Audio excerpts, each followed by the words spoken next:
baik jamaah yang ada di Serabi Masjid Istiqomah, Bapak Ibu semuanya, khususnya juga yang online ya. Assalamualaikum warahmatullahi wabarakatuh. Alhamdulillah namadu wa nasta'inu wa nastaghfiruh wa na'udzu billahi min syururi anfusina wa min sayyi'ati may yahdihillahu fala mudilla lahu wa may yudlil fala hadiya lahu. Asyhadu an la ilaha illallah anna Muhammadan abduhu wa rasuluh. Alhamdulillah pagi ini indah sekali suasananya ya, di Serabi Masjid yang full ya, yang full penuh dengan jamaah Bapak Ibu. Penuhnya ini karena ada yang tasyakuran ya, Pak Nur. Tasyakuran. Kalau bisa saya kirim kepada yang online lewat udara ya, Pak Har, Bu Lumpia ya, ke Jogja dan kemana-mana saya kirim, tapi ini nggak bisa dikirim, harus di sini dinikmati di sini nasi kuning. Tasyakuran atas sehat selamat Pak Nur Rahman dan keluarganya, semoga diberkahi hidupnya, dimudahkan, diluaskan rezekinya, dipanjang umurnya, ilmunya, dan dosa jauh dari musuh. Allahumma amin. Baik, kita panggil hadirkan Ustadz kita hari ini, yaitu Bapak Ustadz Haji Abdul Malik SEMM AKT ahli akuntansi ya. Ini ada pengusaha-pengusaha yang butuh akuntansi ahli, ini Pak Nur, ini ada Pak Haji Abdul Malik. Silahkan, waktunya sangat mepet. Wah, kalau lihat dari materinya ini banyak sekali Pak Ustadz, tolong diringkas ya, ringkas kira-kira 15 menit harus sudah selesai ya. Selain saya hari ini nguji banyak sekali di kampus, jam 8 harus sudah sampai di kampus ya. Assalamualaikum warahmatullahi wabarakatuh. Waalaikumsalam. Innal hamdalillah nahmaduhu wa nasta'inuhu wa nastaghfiruh wa na'udzu billahi min syururi anfusina wa min sayyiati a'malina may yahdihillahu fala mudhillalah wa may yudlil fala hadiyalah.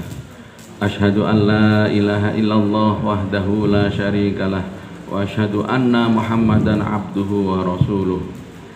Allahumma sholli wa sallim ala sayyidina Muhammad wa ala ali sayyidina Muhammad. Rabbi shrah li sadri wa yassir li amri wahlul 'uqdatam min lisani yafqahu qawli. Allahumma la sahla illa ma ja'altahu sahla wa anta taj'alul hazna idza syi'ta sahla. Amma ba'. Yang sama-sama kita hormati Ustadz Haji Umar As-Siddiq, pembimbing Majelis Subuh Istiqomah, Bapak-bapak, ibu-ibu jamaah yang dimuliakan Allah. Marilah yang pertama kita bersyukur kehadirat Allah Subhanahu wa taala.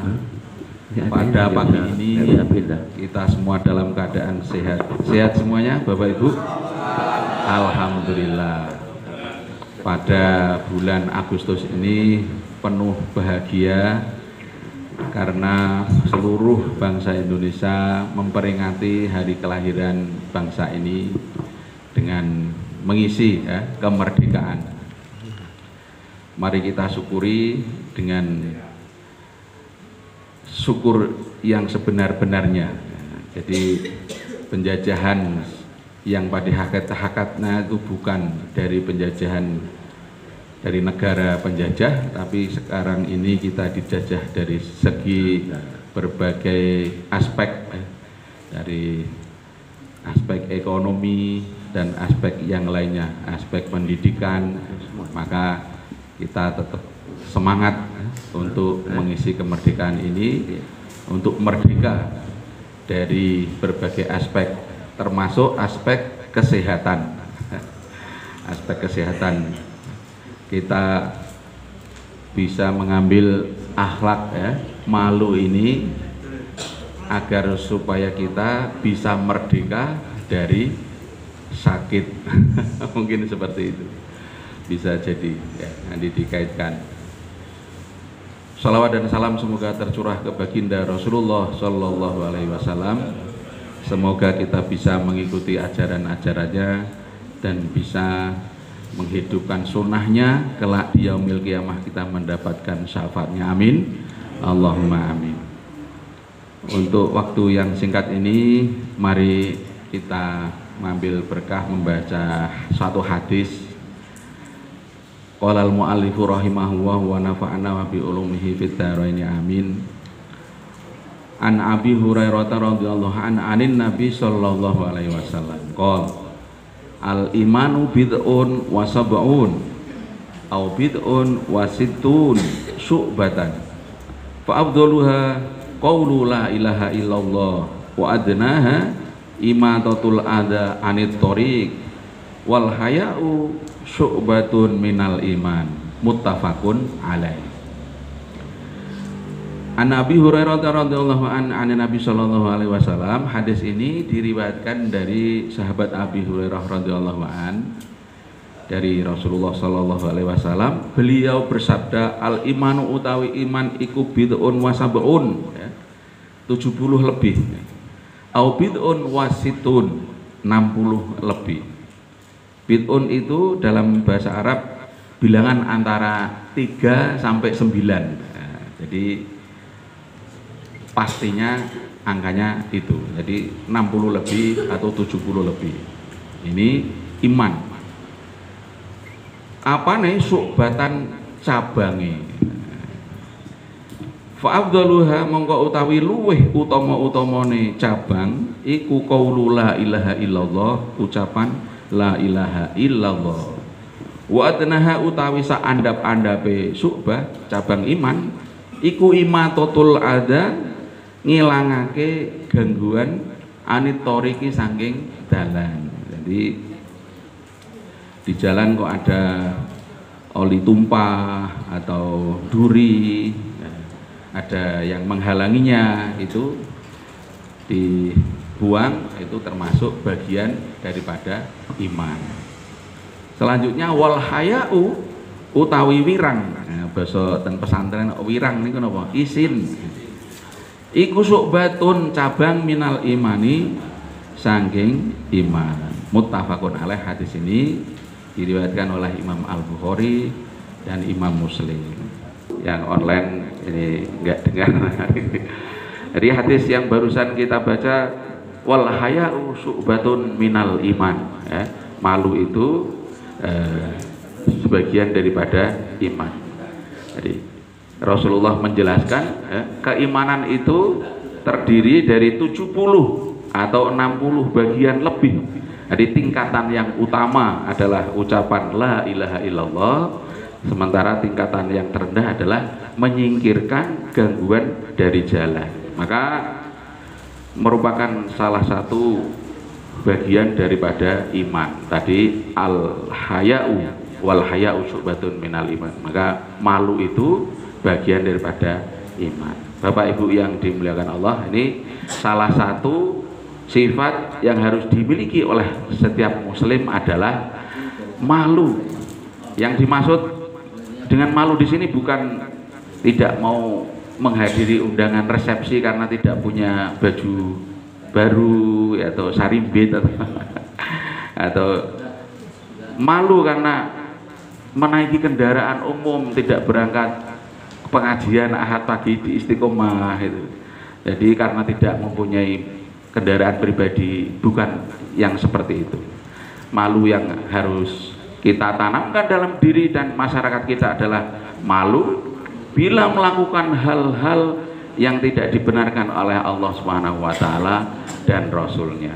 Hal ini karena bila kita dan anggota masyarakat lainnya telah memiliki rasa malu, maka tidak akan ada penyimpangan yang dilakukan.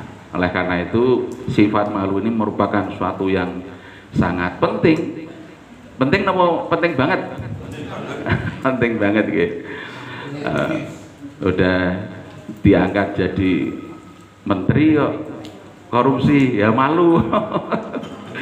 Ya, oleh karena itu ini sifat malu ini penting banget, ya. Karena ini menjadi salah satu cabang penting dari iman. Ini berarti keimanan seseorang itu perlu kita pertanyakan apabila pada dirinya tidak mempunyai perasaan malu. Nah, ini hadis al-haya'u syu'batun minal iman. Ini setelah kita pelajari, ya, kita mengerti, kita amalkan, ya. Jadi mengerti itu beda dengan mengamalkan. Kalau hanya mengerti saja tidak diamalkan, nah, mudah-mudahan yang sedikit ini, ya, bisa kita pahami, kita dakwahkan kepada keluarga kita, kepada masyarakat kita. Jadi kita harus malu pada diri kita sendiri. Misalkan saya jadi seorang suami, ya, malu kalau kepada wanita yang bukan muhrimnya terus berdua. Seperti itu. Ketika saya menjadi bapak, malu kalau tidak memberikan contoh suri tauladan kepada anak-anak kita. Malu ya bapak-bapak sholat kok di rumah, ganti daster mawon. Harusnya sholatnya berjamaah di masjid, ya seperti itu. Ketika kita jadi pemimpin, ya harus amanah. Nah, ketika kita tidak amanah, maka kita harus malu, dan seterusnya. Malu kepada orang lain, ya. Malu pada dirinya. Bapak Ibu jamaah saben malam Jumat niku yasinan, al yauma nakhtimu ala afwahihim wa tukallimuna aydihim wa tashhadu arjuluhum bima kanu yaksibun. Malu pada dirinya meskipun orang lain tidak tahu, karena nanti di hari kiamat semua akan berbicara, anggota badan kita, tangan kita bicara, kaki menjadi saksi, mulut dikunci, dan seterusnya. Itu kita harus malu pada diri sendiri, karena kita yakin Allah Maha tahu. Kita harus malu sama Allah juga. Lah, malu kepada orang lain juga demikian. Ya. Kalau saya tidak menepati janji, malu, ya. Nah, bahkan kalau orang tidak mempunyai malu kepada orang lain itu bisa berbuat dosa yang bertingkat-tingkat. Misalkan saya mencuri, ya, karena malu dengan orang lain, orang yang melihat itu saya bunuh dia. Nah, pasti saat membunuh ada orang yang lain melihat lagi, dan seterusnya. Nah, akan berbuat dosa yang bertingkat-tingkat. Dari uraian hadis tersebut, nah, mari kita simpulkan, bila manusia masih memiliki sifat malu, tentu tidak akan melakukan hal-hal yang tidak dibenarkan oleh Allah dan Rasulnya. Namun bila rasa malu ini sudah tidak lagi dimiliki oleh manusia, dia bisa melakukan apa saja sesuai dengan kehendaknya. Akhirnya menjadi penting bagi kita untuk terus, ya, memantapkan rasa malu dalam kehidupan sebagai seorang muslim, sehingga aktivitas kita selalu mengarah kepada kebaikan dan memberi manfaat yang besar bagi orang lain. Semoga bermanfaat. Dilanjutkan tanya jawab, ya. Saya akhiri dulu. Wallahul muwafiq ila aqwamit thoriq, ya. Kurang lebihnya mohon dimaafkan. Wassalamualaikum warahmatullahi wabarakatuh.